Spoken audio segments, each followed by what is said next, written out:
പ്രണയിക്കുന്നവർ തമ്മിൽ കലഹത്തിന് സാധ്യത. കൂടാതെ കുടുംബജീവിതത്തിലും പ്രശ്നങ്ങൾക്ക് സാധ്യത കാണുന്നുണ്ട്. സാമ്പത്തികമായി ചില നാളുകാർക്ക് ഗുണകരമായ ദിവസം കൂടിയായിരിക്കും. അശ്വതി നക്ഷത്രമാണ്. ആദ്യമായി കുടുംബജീവിതം മെച്ചപ്പെടും. കുടുംബത്തോടൊപ്പം കൂടുതൽ സമയം ചെലവഴിക്കുവാൻ സാധിക്കും. ദാമ്പത്യ ജീവിതത്തിൽ പല ഏറ്റക്കുറച്ചിലുകളും വന്നുചേരും. പ്രണയിക്കുന്നവർക്കിടയിൽ സ്നേഹം വർദ്ധിക്കും. സാമ്പത്തികമായ ചെലവുകളും വർദ്ധിക്കുന്നതായിരിക്കും. അടുത്തത് ഭരണി നക്ഷത്രമാണ്. വിദ്യാർത്ഥികൾക്ക് മികച്ച സമയമാണ്. ഭാവി പരിപാടികൾ ആസൂത്രണം ചെയ്ത് പ്രവർത്തനം തുടങ്ങുവാൻ ഇന്നത്തെ ദിവസം സാധിക്കും. സാമ്പത്തികമായി സമയം മെച്ചപ്പെടും. കുടുംബസ്വത്ത് സംബന്ധിച്ച് അനുകൂലമായ തീരുമാനം ഉണ്ടാകും. അടുത്തത് കാർത്തിക നക്ഷത്രമാണ്. കുടുംബത്തിൽ സന്തോഷവും സമാധാനവും നിലനിൽക്കും. പ്രണയബന്ധം ശക്തിപ്പെടും. കാരുണ്യ പ്രവർത്തനങ്ങൾ നടത്തുവാൻ സാധിക്കും. സമ്പത്ത് നേടാനാകുമെങ്കിലും ചെലവും അതിനനുസരിച്ച് വർദ്ധിക്കുന്നതായിരിക്കും. അടുത്തത് രോഹിണി നക്ഷത്രമാണ്. ദാമ്പത്യ ജീവിതം അനുകൂലമായിരിക്കും. പങ്കാളിയുമായുള്ള ബന്ധം മെച്ചപ്പെടും. പ്രണയിക്കുന്നവർക്കിടയിൽ സ്നേഹം വർദ്ധിക്കും. അടുത്തത് മകയിരം നക്ഷത്രമാണ്. ആരോഗ്യം കൂടുതൽ ശ്രദ്ധിക്കണം. കഠിനാധ്വാനം ചെയ്യേണ്ട അവസ്ഥ വരും. വിദ്യാർത്ഥികൾക്ക് സമ്മിശ്രമായ ഫലങ്ങളായിരിക്കും. പഠനത്തിൽ താല്പര്യം കുറയും. അടുത്തത് തിരുവാതിര നക്ഷത്രമാണ്. ബിസിനസ്സിൽ കഠിനാധ്വാനത്തിൽ കൂടി മാത്രമേ നേട്ടം ലഭിക്കൂ. എതിരാളികളെ കരുതിയിരിക്കേണ്ടതായുണ്ട്. ദാമ്പത്യ ബന്ധത്തിൽ പല പൊരുത്തക്കേടുകളും വന്നു ചേർന്നേക്കാം. അടുത്തത് പുണർദം നക്ഷത്രമാണ്. നിസ്സാര കാര്യങ്ങൾക്കും തർക്കങ്ങൾക്കും ഇന്നത്തെ ദിവസം കാരണമായേക്കാം. ശത്രുക്കളെ കരുതിയിരിക്കുക. ആരോഗ്യം ശ്രദ്ധിക്കേണ്ടതായുണ്ട്. ജോലി അന്വേഷിക്കുന്നവർക്ക് ദിവസം അനുകൂലമല്ല. അടുത്തത് പൂയം നക്ഷത്രമാണ്. കാര്യങ്ങൾ നിങ്ങൾക്ക് അനുകൂലമായി മാറും. ഔദ്യോഗിക ജീവിതത്തിൽ സമ്മിശ്ര ഫലങ്ങൾ ലഭിക്കും. വിദ്യാർത്ഥികൾക്ക് അലസത വർദ്ധിക്കും. അടുത്ത ആയില്യം നക്ഷത്രമാണ്. കഠിനാധ്വാനം ഗുണം ചെയ്യും. മാതാവിൻ്റെ ആരോഗ്യത്തിൽ ചില ഏറ്റക്കുറച്ചിലുകൾ കണ്ടേക്കാം. ആത്മീയ കാര്യങ്ങളിൽ താല്പര്യം വർദ്ധിക്കും. ആരോഗ്യം സമ്മിശ്രമായിരിക്കും. അടുത്തത് മകം നക്ഷത്രമാണ്. പണം ലഭിക്കുമെങ്കിലും ചെലവുകൾ ഉയരുന്നതായിരിക്കും. മാനസികാവസ്ഥയിൽ ഏറ്റക്കുറച്ചിലുകൾ വന്നു ചേരാം. ദാമ്പത്യ ജീവിതത്തിൽ ചില പൊരുത്തക്കേടുകൾക്ക് സാധ്യതയുണ്ട്. ബന്ധുക്കളുമായി ചില തർക്കങ്ങൾ ഉടലെടുത്തേക്കാനുള്ള സാധ്യതയും കാണുന്നുണ്ട്. അടുത്തത് പൂരം നക്ഷത്രമാണ്. വിദ്യാർത്ഥികൾക്ക് തടസ്സങ്ങൾ നേരിടേണ്ടി വരും. മാനസികമായ വിഷമതകൾ വന്നുചേരും. ആരോഗ്യം ശ്രദ്ധിക്കുക. കുടുംബജീവിതത്തിൽ സമ്മിശ്ര ഫലങ്ങൾ ലഭിക്കുന്നതായിരിക്കും. സന്ധിവേദന പ്രശ്നമായേക്കാം. അടുത്തത് ഉത്തരം നക്ഷത്രമാണ്. കുടുംബജീവിതത്തിൽ ചില പ്രശ്നങ്ങളും തടസ്സങ്ങളും ഉണ്ടായേക്കാം. പ്രണയിക്കുന്നവർക്ക് സമയം അത്ര അനുകൂലമല്ല. ജീവിത പങ്കാളിക്ക് പല ആരോഗ്യ പ്രശ്നങ്ങളും ഉയർന്നു വന്നേക്കാം.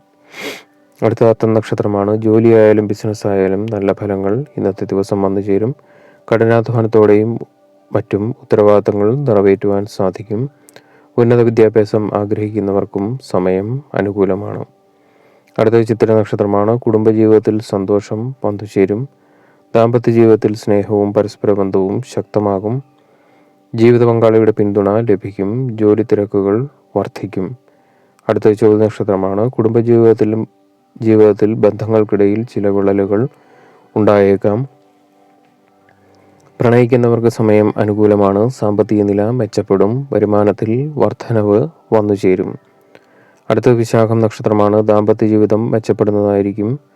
സാമ്പത്തിക നിലയിൽ ഉയർച്ച വന്നു ചേരും. പുതിയ പദ്ധതികൾ ആസൂത്രണം ചെയ്ത് നടപ്പിലാക്കുവാൻ സാധിക്കും. പുതിയ കാര്യങ്ങൾ പഠിക്കുവാനാകും. ജോലിയിൽ നേട്ടങ്ങൾ കൈവരുന്നതായിരിക്കും. ആരോഗ്യം പ്രത്യേകമായി ശ്രദ്ധിക്കണം. അടുത്തതായി അനിഴം നക്ഷത്രമാണ്.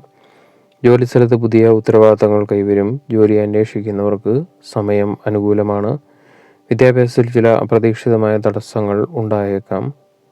വിദ്യാർത്ഥികൾക്ക് കൂടുതൽ കഠിനാധ്വാനം ചെയ്യേണ്ടതായ അവസ്ഥ വന്നു ചേരും. അടുത്തത് തൃക്കേട്ട നക്ഷത്രമാണ്. ചെറിയ കാര്യങ്ങളിൽ കുടുംബാംഗങ്ങളുമായി തർക്കം ഉണ്ടായേക്കാം. ക്ഷമാപൂർവം കാര്യങ്ങൾ പരിഹരിക്കുവാൻ ശ്രദ്ധിക്കുക. പ്രണയ ജീവിതത്തിൽ ചില തടസ്സങ്ങൾ വന്നു ചേരാം. ദാമ്പത്യ ജീവിതത്തിൽ വിയോജിപ്പുകൾ വന്നു ചേരുന്നതായിരിക്കും. അടുത്തത് മൂലം നക്ഷത്രമാണ്. ദാമ്പത്യ ജീവിതം സന്തോഷകരമായിരിക്കും. ദമ്പതികൾ തമ്മിൽ തർക്കങ്ങളുണ്ടെങ്കിലും അതിന് പരിഹാരം കാണുവാൻ സാധിക്കും. സാമ്പത്തികമായി സമയം സമ്മിശ്രമാണ്. എന്നിരുന്നാലും വരുമാനം വർദ്ധിപ്പിക്കാനായി നിരവധി മാർഗങ്ങൾ വന്നു ചേരുന്നതായിരിക്കും. അടുത്തത് പൂരാടം നക്ഷത്രമാണ്. സംസാരം നിയന്ത്രിക്കുക. ബന്ധുക്കളുമായി ചില തർക്കങ്ങൾക്ക് സാധ്യതയുണ്ട്. ആരോഗ്യം ശ്രദ്ധിക്കുക. ശത്രുക്കളെ കരുതിയിരിക്കേണ്ടതായുണ്ട്. മാതാവിൻ്റെ ആരോഗ്യം ശ്രദ്ധിക്കണം. മാനസികമായി നിങ്ങൾ ഈ സമയം വളരെയധികം അസ്വസ്ഥരായിരിക്കും. അടുത്തത് ഉത്രാട നക്ഷത്രമാണ്. കുടുംബാംഗങ്ങളിൽ നിന്നും അകന്നു നിൽക്കേണ്ടി വരും. പ്രണയബന്ധത്തിൽ തടസ്സങ്ങൾ, വാക്കുതർക്കങ്ങൾ എന്നിവ വന്നു ചേരും. ദാമ്പത്യത്തിലും വെല്ലുവിളികൾ നേരിടേണ്ടതായി വരും.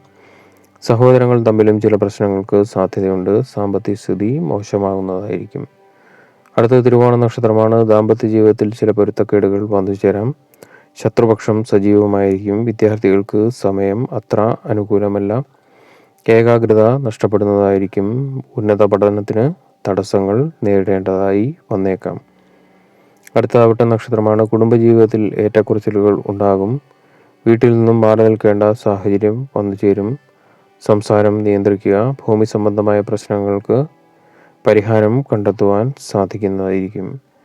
അടുത്തത് ചതയ നക്ഷത്രമാണ്. മുൻപ് ചെയ്ത കഠിനാധ്വാനത്തിൻ്റെ ഫലങ്ങൾ ലഭിക്കുന്നതായിരിക്കും. കുടുംബത്തിൽ ചില തർക്കങ്ങൾ ഉണ്ടായേക്കാം. പണം നേടാനാകുമെങ്കിലും ചിലവും വർദ്ധിക്കുന്നതായിരിക്കും. വ്യാപാരികൾക്ക് ലാഭം ഉണ്ടാക്കുവാൻ സാധിക്കുന്ന ഒരു ദിവസമാണ്. അടുത്തത് പൂരുരുട്ട നക്ഷത്രമാണ്. പ്രണയബന്ധത്തിൽ ചില പ്രശ്നങ്ങൾ നേരിടേണ്ടി വന്നേക്കാം. ഭൂമി സംബന്ധമായ കാര്യങ്ങളിൽ അനുകൂലമായ തീരുമാനങ്ങൾ ഉണ്ടാകും. പല വിധത്തിലും ഉണ്ടായിരുന്ന വിഷമാനുഭവങ്ങൾക്ക് ശമനം ലഭിക്കുന്നതായിരിക്കും. അടുത്തത് ഉത്രട നക്ഷത്രമാണ്. പ്രണയിക്കുന്നവർക്ക് സമയം തികച്ചും അനുകൂലമാണ്. ദാമ്പത്യ ജീവിതത്തിൽ ജീവിത പങ്കാളിയിൽ നിന്നും നേട്ടങ്ങളും പിന്തുണയും ലഭിക്കുന്നതായിരിക്കും. ഭക്ഷണക്രമം പ്രത്യേകമായി ശ്രദ്ധിക്കണം. അവസാനമായി രേവതി നക്ഷത്രമാണ്. കുടുംബജീവിതത്തിൽ ഫലം സമ്മിശ്രമായിരിക്കും. ചില പ്രതികൂല സാഹചര്യങ്ങൾ ബന്ധങ്ങൾക്ക് ഇടയിൽ ഉണ്ടാകും. എന്നാൽ അവയിൽ പലതും നേരിടാനാകുന്നതായിരിക്കും. ഉദരസംബന്ധമായ പ്രശ്നങ്ങൾ വന്നേക്കാം. വിദേശത്ത് പോകുവാൻ ശ്രമിക്കുന്നവർക്ക് അതിനുള്ള ശുഭവാർത്ത കേൾക്കുവാൻ ഇടവരുന്നതായിരിക്കും. കൂടാതെ തന്നെ ജോലിയിൽ ഉയർച്ച ഉണ്ടാകുന്നതായിരിക്കും. മേലുദ്യോഗസ്ഥരുടെ പ്രത്യേക പരിഗണന നിങ്ങളിൽ വന്നു ഭവിക്കുന്നതായിരിക്കും. ഇന്നത്തെ വിഷയം ഇവിടെ നിർത്തുന്നു. ചാനൽ ഇതുവരെയായും സബ്സ്ക്രൈബ് ചെയ്യാതെ കാണുന്നവർ ദയവായി ഒന്ന് സബ്സ്ക്രൈബ് ചെയ്യുക. ഒപ്പം തന്നെ വീഡിയോ ഇഷ്ടമായാൽ ലൈക്ക് ചെയ്യുകയും അതുപോലെ തന്നെ നിങ്ങളുടെ സുഹൃത്തുക്കളിലേക്കും മറ്റു വേണ്ടപ്പെട്ടവരിലേക്കും എത്തിക്കുകയും ചെയ്യും എന്ന വിശ്വാസത്തോടു കൂടി എല്ലാവർക്കും നന്മയും ഈശ്വരാനുഗ്രഹവും സകലവിധമായ ഐശ്വര്യങ്ങളും അനുഭവിക്കട്ടെ എന്ന പ്രാർത്ഥനയോടുകൂടി നിർത്തുന്നു. നന്ദി, നമസ്കാരം.